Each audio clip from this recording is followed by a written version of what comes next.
ഇന്ന് വൈകിട്ട് ദീപാരാധനയ്ക്ക് ശേഷമാണ് ശുദ്ധിക്രിയകൾ ആരംഭിക്കുന്നത്. തന്ത്രിയുടെ കാർമ്മികത്വത്തിലാണ് ശുദ്ധിക്രിയകൾ നടക്കുന്നത്.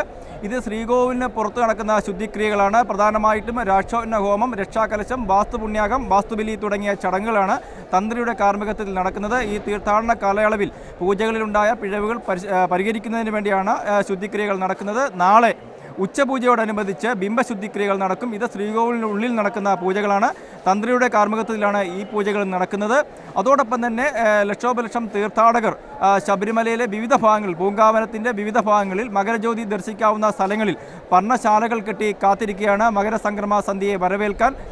ജനുവരി 14 ഉച്ചയ്ക്ക് 1:14 മകരസംക്രമ മുഹൂർത്തത്തിലാണ് ശബരിമലയിൽ അയ്യപ്പന് പ്രത്യേക നെയ്യഭിഷേകം നടത്തി മകരസംക്രമ പൂജ നടക്കുന്നത്.